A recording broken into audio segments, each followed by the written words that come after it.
Hello, friends. Welcome back. Happy Monday. I'm Christina, the manager of the Pacific Beach Library, and thank you for joining me for day 20 of our read along together of Dracula. We have only 7 more days after today to complete our read along together. I'm really excited.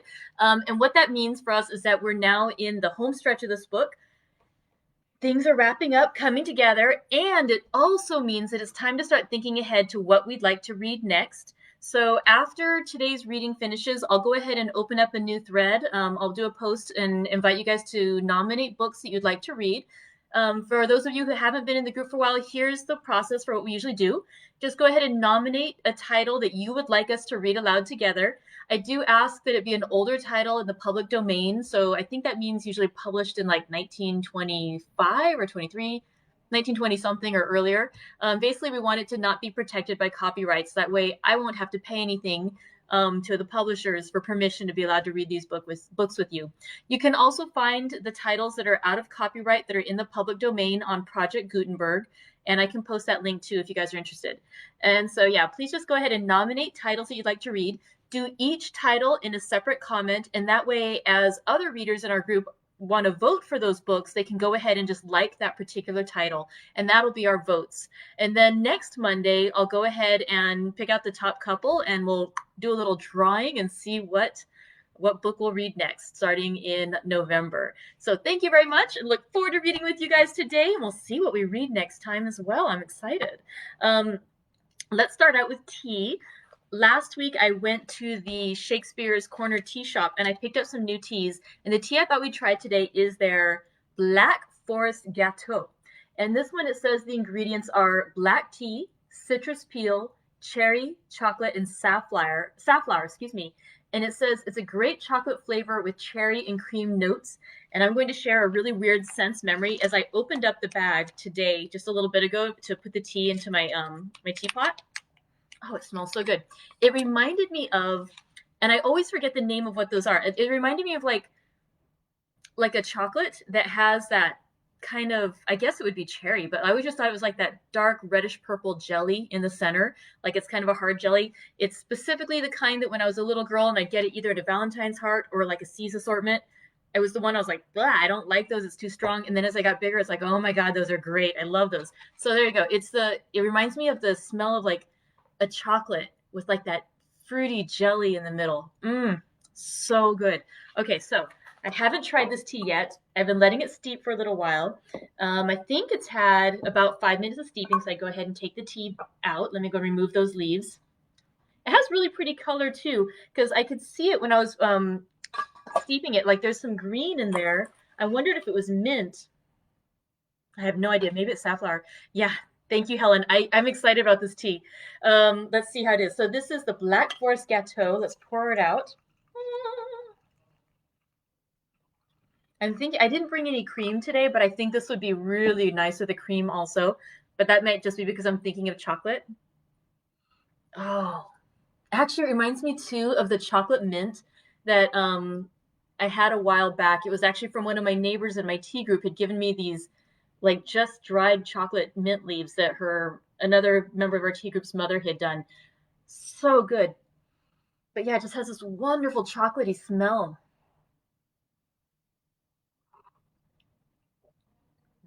And then the fruit on it too, it is so good. Okay, this will be really nice with milk as well. But yeah, just on its own, it's delicious. Whew. So for anyone who likes a sweet tea or like a chocolatey kind of tea, the Black Forest Gâteau from Shakespeare's Corner Shop, yum. Okay. Let's go ahead and talk about last week's reading. Let's see what we read on Thursday. Last week we finished with Jonathan Harker's Journal, chapter 19. And it started out, oh, now I remember. Oh my goodness. Yes. Okay. So basically, the gentlemen had all spoken about how they were going to investigate what was going on with Dracula, but they did not want to involve Mina any longer because they didn't want to endanger her safety. And this chapter 18, had ended with Renfield saying, you really should have let me out. I tried to stop things from getting worse, but you made me stay in the asylum. So, all right. So now let's see what happened in chapter 19. And in that one, the gentleman at first talked about how it seems like Renfield might have been seriously sane and no longer needed to be held in, but let's find out. And they go in to the house next door that's been rented by Dracula. And Jonathan Harker indeed had been in the house before because he was, part of the law firm that sold the house to Count Dracula. And so he'd actually walked through the house and, taken a look at it. But when they go through the house, they see it's very, very dusty and dirty, that clearly Dracula's not living there. He's not living. They also are looking to see how many of the boxes of earth that Dracula had sent over from Transylvania are still there. And they find out that only 29 of the 50 boxes are still there. So what that means then is that he has moved 21 other boxes somewhere. And so again, he's expanded his reach of where he can rest, because basically he needs to rest in his own land during the daytime, if like either in his own crypt or in his own dirt of his crypt. So they're looking around, and again, I don't know why they decided to go in the middle of the night, but they did. Suddenly scores of rats start coming in and like coming towards them, and they're afraid, of course.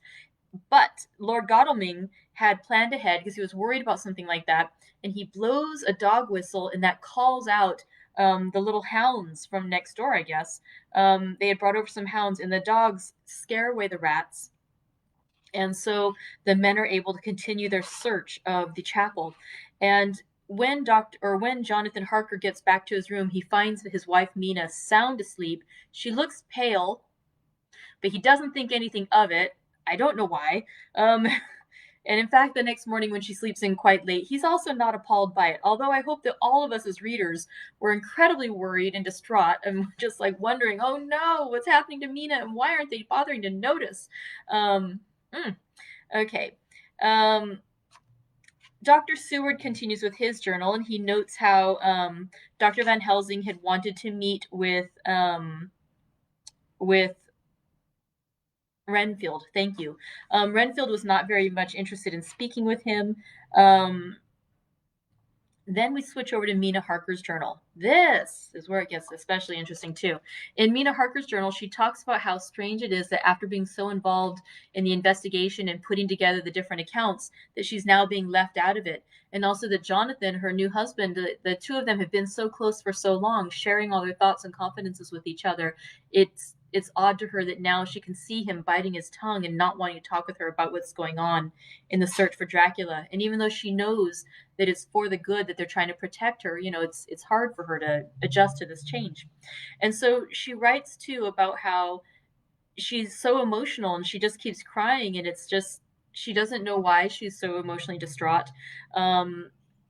And she talks about how when she fell asleep the previous night, it was so odd. She heard the barking of the dog. She heard weird sounds. She heard Renfield making loud noises. And then suddenly there was a silence. And she went to the window. Again, as she should know from having read Lucy's journal, you should never go to the window in this place. Oh my goodness.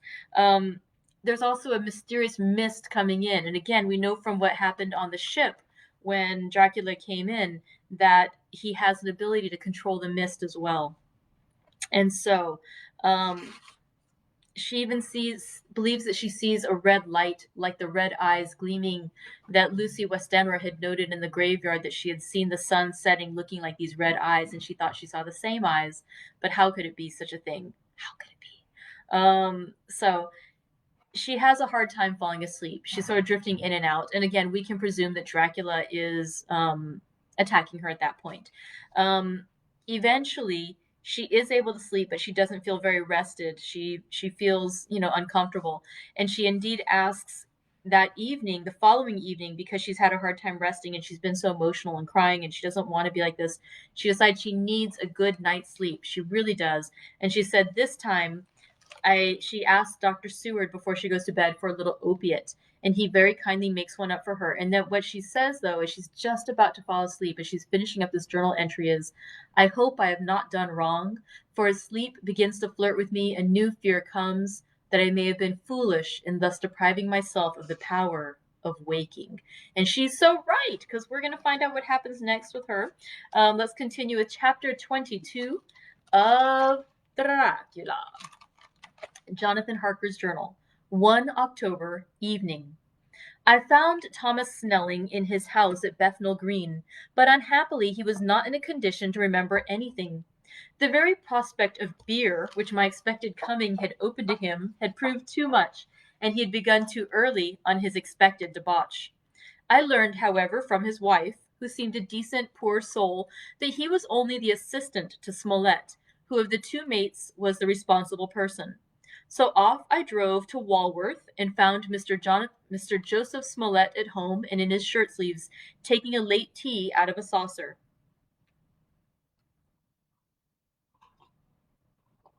He is a decent, intelligent fellow, distinctly a good, reliable type of workman, and with a headpiece of his own.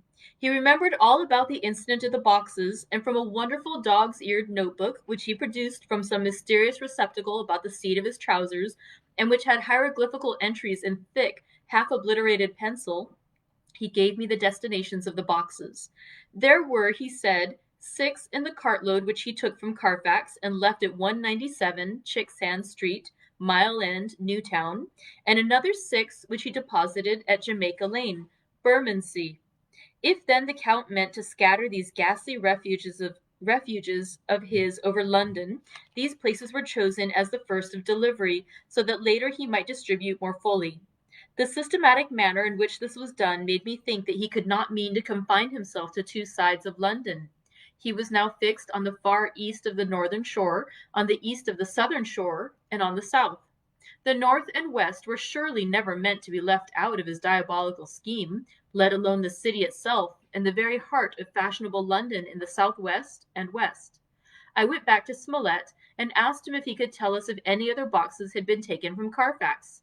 He replied, "Well, governor, you've treated me werry handsome." I had given him half a sovereign. "And I'll tell you all I know. I heard a man by the name of Bloxham say 4 nights ago in the Hare and Hounds in Pincher's Alley as how he and his mate had a rare dusty job in an old house at Purfleet. There ain't a many such jobs as this year, and I'm thinking that maybe Sam Bloxham could tell you summat." I asked if he could tell me where to find him. I told him that if he could get me the address, it would be worth another half sovereign to him. So he gulped down the rest of his tea and stood up, saying that he was going to begin the search then and there. At the door he stopped and said, "Look here, governor, there ain't no sense in me a-keeping you here. I may find Sam soon, or I mayn't, but anyhow he ain't like to be in a way to tell ye much tonight. Sam is a rare one when he starts on the booze. If you can give me an envelope with a stamp on it, and put your address on it, I'll find out where Sam is to be found, and post it ye tonight. But ye'd better be up arter him soon in the mornin', or maybe you won't kitch him, for Sam gets off main early, never mind the booze the night afore." This was all practical, so one of the children went off with a penny to buy an envelope and a sheet of paper, and to keep the change. When she came back, I addressed the envelope and stamped it, and when Smollett had again faithfully promised to post the address when found, I took my way to home. We're on the track, anyhow. I am tired tonight, and I want to sleep. Mina is fast asleep, and looks a little too pale. Her eyes look as though she had been crying. Poor dear, I've no doubt it frets her to be kept in the dark, and it may make her doubly anxious about me and the others. But it is best as it is. It is better to be disappointed and worried in such a way now than to have her nerve broken. The doctors were quite right to insist on her being kept out of this dreadful business. I must be firm, for on me this particular burden of silence must rest. I shall not ever enter on the subject with her under any circumstances. Indeed, it may not be a hard task after all, for she herself has become reticent on the subject, and has not spoken of the Count or his doings ever since we told her of our decision. 2 October, evening. A long and trying and exciting day. By the first post, I got my directed envelope with a dirty scrap of paper enclosed, on which was written with a carpenter's pencil in a sprawling hand, "Sam Bloxham, Corcoran's, 4, Potter's Court, Bartle Street, Walworth. Arsk for the Depite." or deputy?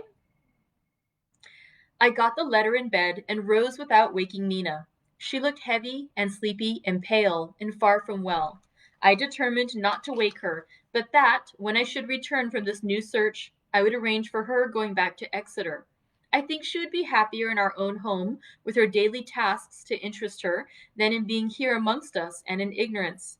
I only saw Dr. Seward for a moment and told him where I was off to, promising to come back and tell the rest so soon as I should have found out anything. I drove to Walworth and found, with some difficulty, Potter's Court. Mr. Smollett's spelling misled me, for I asked it Potter's Court instead of Potter's Court. However, when I had found the court, I had no difficulty in discovering Corcoran's lodging house. When I asked the man who came to the door for the depite, he shook his head and said, I dunno him. There ain't no such a person here. I never heard of him in all me bloomin' days. Don't believe there ain't nobody of that kind livin' here or anywheres. I took out Smollett's letter, and as I read it, it seemed to me that the lesson of the spelling of the name in the court might guide me. What are you? I asked. I'm the deputy, he said. I saw at once that I was on the right track. Phonetic spelling had again misled me. A half-crown tip put the deputy's knowledge at my disposal, and I learned that Mr. Bloxam, who had slept off the remains of his beer on the previous night at Corcoran's, had left for his work at Poplar at 5 o'clock that morning. He could not tell me where the place of work was situated, but he had a vague idea that it was some kind of a new-fangled warehouse. And with this slender clue, I had to start for Poplar. It was 12 o'clock before I got any satisfactory hint of such a building, and this I got at a coffee shop where some workmen were having their dinner. One of them suggested that there was being erected at Cross Angel Street a new cold storage building, and as this suited the condition of a new-fangled warehouse, I at once drove to it. An interview with a surly gatekeeper and a surlier foreman, both of whom were appeased with the coin of the realm, put me on the track of Bloxam. He was sent for on my suggestion that I was willing to pay his day's wages to his foreman for the privilege of asking him a few questions on a private matter. He was a smart enough fellow, though rough of speech and bearing. When I had promised to pay for his information and given him in earnest, he told me that he had made 2 journeys between Carfax and a house in Piccadilly, and had taken from this house to the latter 9 great boxes, main heavy ones, with a horse and cart hired by him for this purpose. I asked him if he could tell me the number of the house in Piccadilly, to which he replied, Well, governor, I forgets the number, but it was only a few doors from a big white church, or something of the kind, not long built. It was a dusty old house, too, though nothing to the dustiness of the house we took the bloomin' boxes from. How did you get in if both houses were empty? There was the old party what engaged me a-waitin' in the house at Purfleet. He helped me to lift the boxes and put them in the dray. Curse me, but he was the strongest chap I ever struck, and him, a old feller, with a white mustache, one that thin you would think he couldn't throw a shatter. How this phrase thrilled through me. Why, he took up his end of the boxes like they was pounds of tea, and me a puffin' and a blowin' afore I could upend mine anyhow, and I'm no chicken neither. How did you get into the house in Piccadilly? I asked. He was there too. He must have started off and got there afore me, for when I rung of the bell, he came and opened the door hisself, and helped me carry the boxes into the hall. The whole 9? I asked. Yes. There was 5 in the first load and 4 in the second. It was main dry work, and I don't so well remember how I got home. I interrupted him. Were the boxes left in the hall? Yes. It was a big hall, and there was nothing else in it. I made one more attempt to further matters. You didn't have any key? Never used no key, nor no think. The old gent, he opened the door himself and shut it again when I drove off. I don't remember the last time, but that was the beer. And you can't remember the number of the house? No, sir, but you needn't have no difficulty about that. It's a high un with a stone front with a bow on it, and I steps up to the door. I know them steps, havin' had to carry the boxes up with 3 loafers what come round to earn a copper. The old gent gave them shillin's, and they seein' they got so much, they wanted more. But he took one of them by the shoulder and was like to throw him down the steps, till the lot of them went away cussin'. I thought that with this description I could find the house, so having paid my friend for his information, I started off for Piccadilly. I had gained a new painful experience. The Count could, it was evident, handle the earth boxes himself. If so, time was precious, for now that he had achieved a certain amount of distribution, he could, by choosing his own time, complete the task unobserved. At Piccadilly Circus, I discharged my cab and walked westward. Beyond the Junior Constitutional, I came across the house described and was satisfied that this was the next of the lairs arranged by Dracula. The house looked as though it had been long untenanted. The windows were encrusted with dust, and the shutters were up. All the framework was black with time, and from the iron the paint had mostly scaled away. It was evident that up to lately there had been a large notice board in front of the balcony. It had, however, been roughly torn away, the uprights which had supported it still remaining. Behind the rails of the balcony I saw there were some loose boards whose raw edges looked white. I would have given a great deal to have been able to see the notice board intact, as it would perhaps have given some clue to the ownership of the house. I remembered my experience of the investigation and purchase of Carfax, and I could not but feel that if I could find the former owner, there might be some means discovered of gaining access to the house. There was at present nothing to be learned from the Piccadilly side, and nothing could be done, so I went around to the back to see if anything could be gathered from this quarter. The mews were active, the Piccadilly houses being mostly in occupation. I asked one or two of the grooms and helpers whom I saw around if they could tell me anything about the empty house. One of them said that he heard it had lately been taken, but he couldn't say from whom. He told me, however, that up to very lately there had been a notice board of "For Sale" up, and that perhaps Mitchell, Sons, and Candy, the house agents, could tell me something, as he thought he remembered seeing the name of that firm on the board. I did not wish to seem too eager, or to let my informant know or guess too much, so thanking him in the usual manner, I strolled away. It was now growing dusk, and the autumn night was closing in, so I did not lose any time. Having learned the address of Mitchell, Sons, and Candy from a directory at the Berkeley, I was soon at their office in Sackville Street. The gentleman who saw me was particularly suave in manner, but uncommunicative in equal proportion. Having once told me that the Piccadilly house, which throughout our interview he called a mansion, was sold, he considered my business as concluded. When I asked who had purchased it, he opened his eyes a thought wider, and paused a few seconds before replying, "It is sold, sir." Pardon me," I said with equal politeness, "but I have a special reason for wishing to know who purchased it." Again he paused longer and raised his eyebrows still more. "It is sold, sir," was his laconic reply. "Surely," I said, "you do not mind letting me know so much?" "But I do mind," he answered.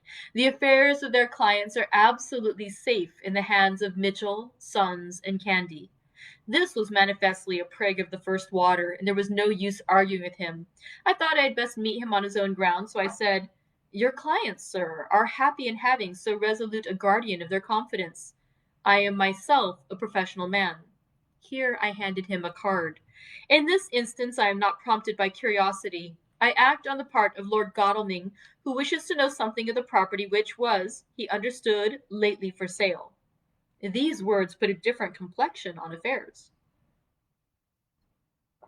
He said, "I would like to oblige you if I could, Mr. Harker, and especially would I like to oblige his lordship.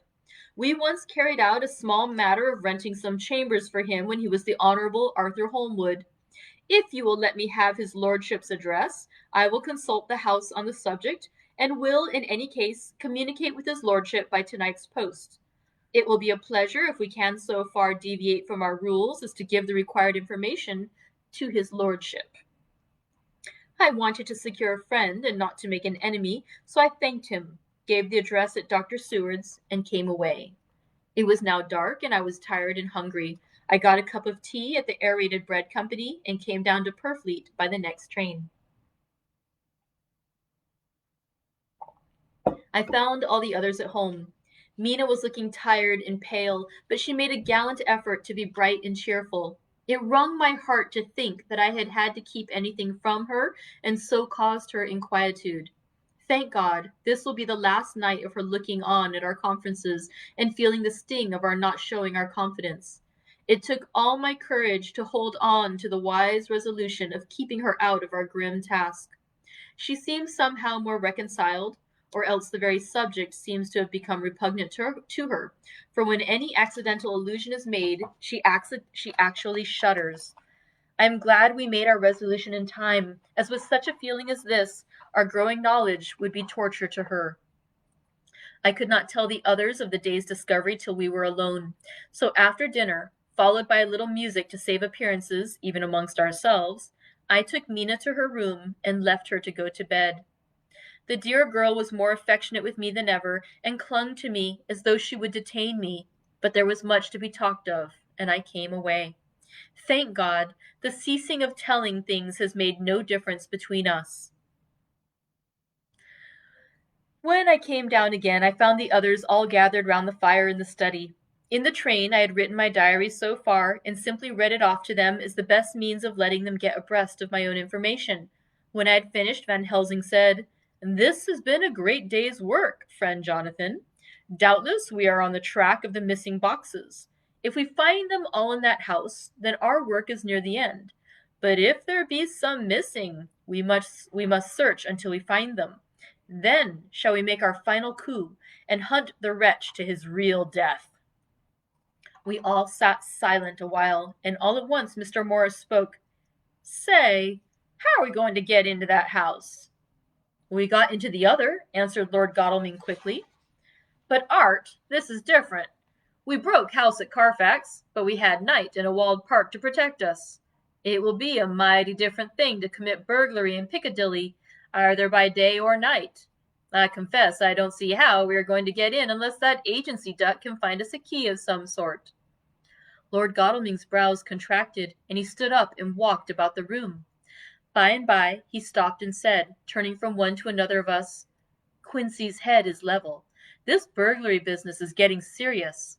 We got off once all right, but we might have now a rare job on hand, unless we can find the Count's key basket." As nothing could well be done before morning, and as it would be at least advisable to wait till Lord Godalming should hear from Mitchell's, we decided not to take any active step before breakfast time. For a good while we sat and smoked, discussing the matter in its various lights and bearings. I took the opportunity of bringing this diary right up to the moment. I am very sleepy and shall go to bed. Just a line. Mina sleeps soundly, and her breathing is regular. Her forehead is puckered up into little wrinkles, as though she thinks even in her sleep. She is still too pale, but does not look so haggard as she did this morning. Tomorrow will, I hope, mend all this. She will be herself at home in Exeter. Oh, but I am sleepy. Dr. Seward's Diary, 1 October. I am puzzled afresh about Renfield. His moods change so rapidly that I find it difficult to keep touch of them, and as they always mean something more than his own well-being, they form a more than interesting study. This morning, when I went to see him after his repulsive Van Helsing, his manner was that of a man commanding destiny. He was, in fact, commanding destiny, subjectively. He did not really care for any of the things of mere earth. He was in the clouds and looked down on all the weaknesses and wants of us poor mortals. I thought I would improve the occasion and learn something, so I asked him, "What about the flies these times?" He smiled on me in quite a superior sort of smile, such a smile as would have become the face of Malvolio, as he answered me, "The fly, my dear sir, has one striking feature. Its wings are typical of the aerial powers of the psychic faculties. The ancients did well when they typified the soul as a butterfly." I thought I would push his analogy to its utmost logically, so I said quickly, "Oh, it is the soul you are after now, is it?" His madness foiled his reason, and a puzzled look spread over his face as, shaking his head with a decision which I had but seldom seen in him, he said, "Oh no, oh no. I want no souls. Life is all I want." Here he brightened up.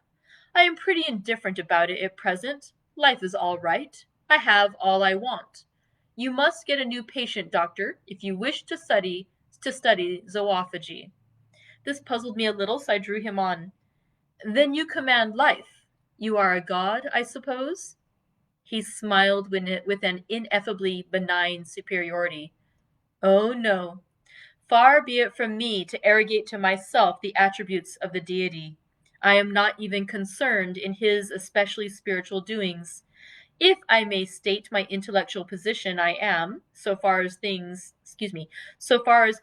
things purely terrestrial, somewhat in the position which Enoch occupied spiritually.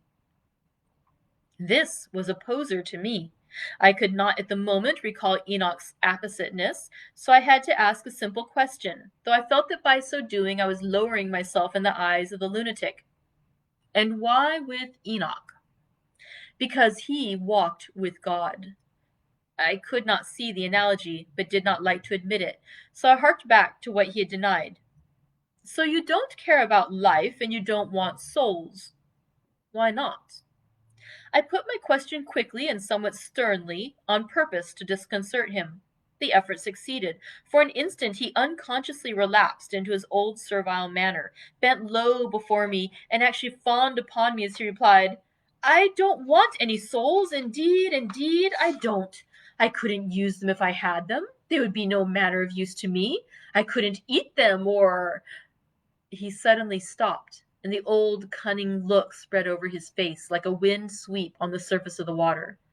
And, doctor, as to life, what is it after all? When you've got all you require and you know that you will never want, that is all. I have friends, good friends, like you, Dr. Seward. This was said with a leer of inexpressible cunning. I know that I shall never lack the means of life. I think that through the cloudiness of his insanity, he saw some antagonism in me, for he at once fell back on the last refuge of such as he, a dogged silence. After a short time, I saw that for the present it was useless to speak to him. He was sulky, and so I came away. Later in the day, he sent for me. Ordinarily, I would not have come without special reason, but just at present I am so interested in him that I would gladly make an effort. Besides, I am glad to have anything to help pass the time. Harker is out, following up clues, and so are Lord Godalming and Quincy. Van Helsing sits in my study, poring over the record prepared by the Harkers. He seems to think that by accurate knowledge of all details he will light up on some clue. He does not wish to be disturbed in the work without cause. I would have taken him with me to see the patient, only I thought that after his last repulse he might not care to go again. There was also another reason. Renfield might not speak so freely before a third person as when he and I were alone. I found him sitting in the middle of the floor on his stool, a pose which is generally indicative of some mental energy on his part. When I came in, he said at once, as though the question had been waiting on his lips, What about souls? It was evident that my surmise had been correct. Unconscious cerebration was doing its work, even with the lunatic. I determined to have the matter out. What about them yourself? I asked. He did not reply for a moment, but looked all around him, and up and down, as though he expected to find some inspiration for an answer. I don't want any souls, he said in a feeble, apologetic way. The matter seemed preying on his mind, and so I determined to use it, to be cruel only to be kind. So I said, You like life, and you want life. Oh, yes, but that is all right. You needn't worry about that. But, I asked, how are we to get the life without getting the soul also? This seemed to puzzle him, so I followed it up. A nice time you'll have sometime when you're flying out there, with the souls of thousands of flies and spiders and birds and cats buzzing and twittering and meowing all around you. You've got their lives, you know, and you must put up with their souls. Something seemed to affect his imagination, for he put his fingers to his ears and shut his eyes, screwing them up tightly, just as a small boy does when his face is being soaked. There was something pathetic in it that touched me. It also gave me a lesson, for it seemed that before me was a child, only a child, though the features were worn and the stubble on the jaws was white. It was evident that he was undergoing some process of mental disturbance, and knowing how his past moods had interpreted things seemingly foreign to himself, I thought I would enter into his mind as well as I could, and go with him. The first step was to restore confidence, and so I asked him, speaking pretty loud so that he could hear me through his closed ears, "Would you like some sugar to get your flies around again?" He seemed to wake up all at once and shook his head. With a laugh, he replied, "Not much. Flies are poor things, after all." After a pause, he added, "But I don't want their souls buzzing round me, all the same." "Or spiders?" I went on. "Blow spiders. What's the use of spiders? There isn't anything in them to eat, or—" He stopped suddenly, as though reminded of a forbidden topic. So, I thought to myself, this is the second time he has suddenly stopped at the word drink. What does it mean? Renfield seemed himself aware of having made a lapse, for he hurried on, as though to distract my attention from it. "I don't take any stock at all in such matters. Rats and mice and such small deer, as Shakespeare has said. Chicken feed of the larder, they might be called. I'm past all that sort of nonsense. You might as well ask a man to eat molecules with a pair of chopsticks, as to try to interest me about the less carnivora, when I know of what is before me." "I see," I said. "You want big things that you can make your teeth meet in. How would you like to breakfast on elephant?" What ridiculous nonsense you were talking. He was getting too wide awake, so I thought I would press him hard. "I wonder," I said reflectively, "what an elephant's soul is like." The effect I desired was obtained, for he at once fell from his high horse and became a child again. "I don't want an elephant's soul, or any soul at all," he said. For a few moments he sat despondently. Suddenly he jumped to his feet with his eyes blazing and all the signs of intense cerebral excitement. "To hell with you and your souls," he shouted. "Why do you plague me about souls? Haven't I got enough to worry and pain and distract me already without thinking of souls?" He looked so hostile that I thought he was in for another homicidal fit, so I blew my whistle. The instant, however, that I did so, he became calm and said apologetically, "Forgive me, doctor, I forget myself. You do not need any help. I am so worried in my mind that I am apt to be irritable. If you only knew the problem I have to face, and that I am working out, you would pity, and tolerate, and pardon me. Pray do not put me in a strait waistcoat. I want to think, and I cannot think freely when my body is confined. I am sure you will understand." He had evidently self-control, so when the attendants came I told them not to mind, and they withdrew. Renfield watched them go. When the door was closed, he said, with considerable dignity and sweetness, "Dr. Seward, you have been very considerate towards me. Believe me that I am very, very grateful to you." I thought it well to leave him in this mood, and so I came away. There is certainly something to ponder over in this man's state. Several points seem to make what the American interviewer calls a story, if one could only get them in proper order. Here they are. Will not mention drinking. Fears the thought of being burdened with the soul of anything. Has no dread of wanting life in the future. Despises the meaner forms of life altogether, though he dreads being haunted by their souls. Logically, all these things point one way. He has assurance of some kind that he will acquire some higher life. He dreads the consequence, the burden of a soul. Then it is a human life he looks to. And the assurance? Merciful God, the Count has been to him, and there is some new scheme of terror afoot. Later. I went after my round to Van Helsing and told him my suspicion. He grew very grave, and after thinking the matter over for a while, asked me to take him to Renfield. I did so. As we came to the door, we heard the lunatic within singing gaily, as he used to do in the time which now seems so long ago. When we entered, we saw with amazement that he had spread out his sugar as of old. The flies, lethargic with the autumn, were beginning to buzz into the room. We tried to make him talk of the subject of our previous conversation, but he would not attend. He went on with his singing, just as though we had not been present. He had got a scrap of paper and was folding it into a notebook. We had to come away as ignorant as we went in. His is a curious case indeed. We must watch him tonight. Letter. Mitchell, Sons and Candy to Lord Godalming. 1 October. My lord, we are at all times only too happy to meet your wishes. We beg, with regard to the desire of your lordship, expressed by Mr. Harker on your behalf, to supply the following information concerning the sale and purchase of number 347 Piccadilly. The original vendors are the executors of the late Mr. Archibald Winter Suffield. The purchaser is a foreign nobleman, Count Deville, who effected the purchase himself, paying the purchase money in notes over the counter, if your lordship will pardon us using so vulgar an expression. Beyond this we know nothing whatever of him. We are, my lord, your lordship's humble servants, Mitchell, Sons, and Candy.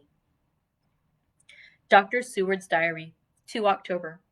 I placed a man in the corridor last night and told him to make an accurate note of any sound he might hear from Renfield. I placed a man in the corridor last night and told him to make an accurate note of any sound he might hear from Renfield's room, and gave him instructions that if there should be anything strange he was to call me.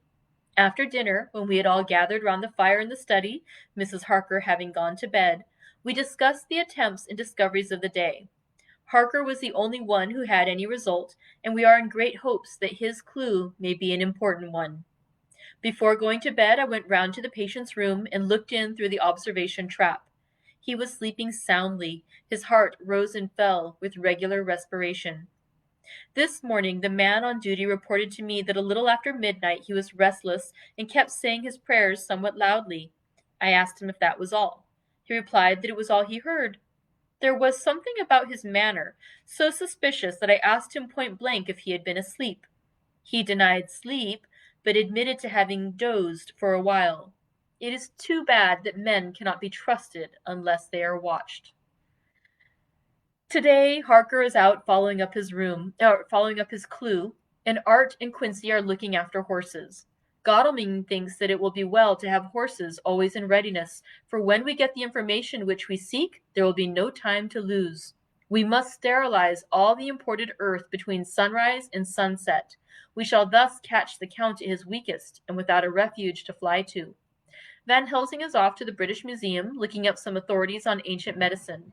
The old physicians took account of things which their followers do not accept, and the professor is searching for witch and demon cures which may be useful to us later.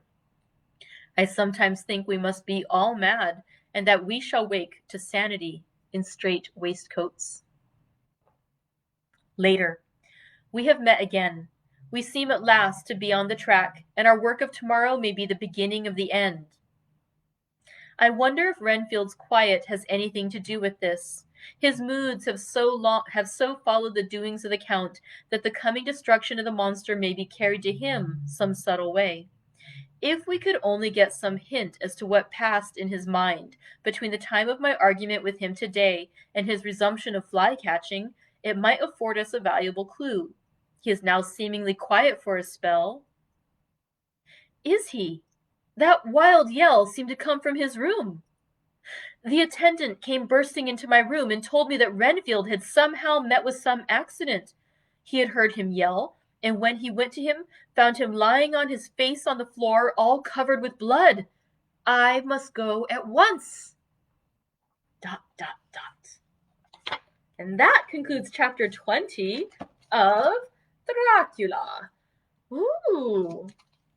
All right, we'll find out tomorrow what happens. Is Renfield laying a trap? Is that actually his own blood, or is there something devious going on? Is he? Ooh, we'll find out tomorrow.